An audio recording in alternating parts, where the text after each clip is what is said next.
aimed at streamlining the energy sector while allaying fears of a repeat.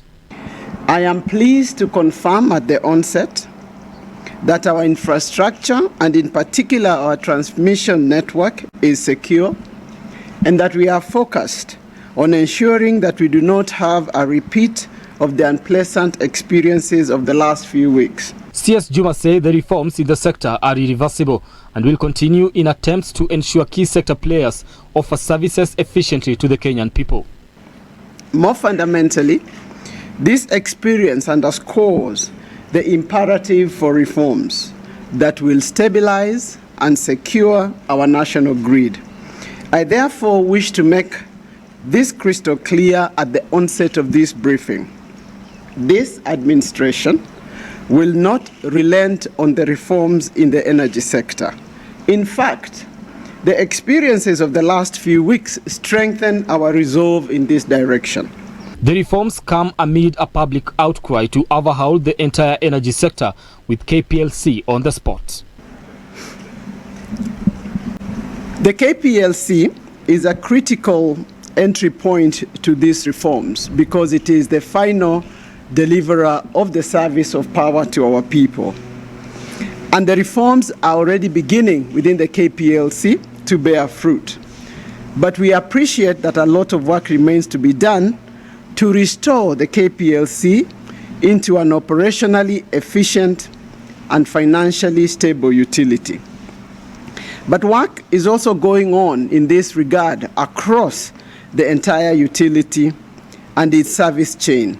We are looking at business processes and, more importantly, growing the sense of accountability for responsibilities of every staff and or supervisor.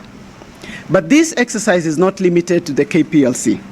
We are also looking at the other sagas in the ministry to ensure alignment across the ecosystem. 9 Kenya Power bosses are still in custody as investigations into their alleged sabotage during last week's blackout at the power utility firm continue. The Institutions of Engineers of Kenya, through a press statement, argues that the majority of the arrested engineers were arrested without due process, terming the arrest as harassment of staff.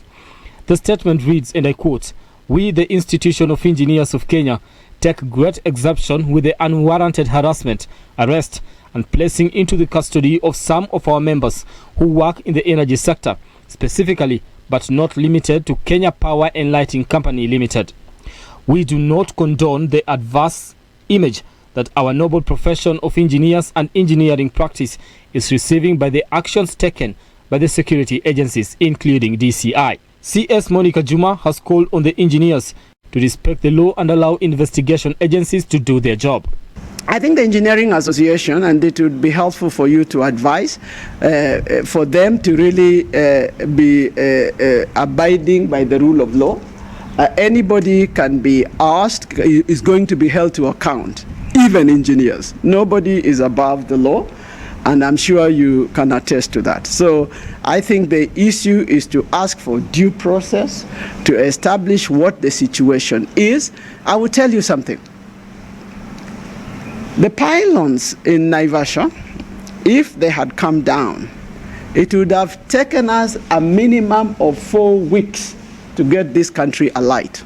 To reduce cases of vandalism in the country, the government has said power stations and some power lines will be designated as restricted areas. Brian Amuai, Look Up TV, Nairobi.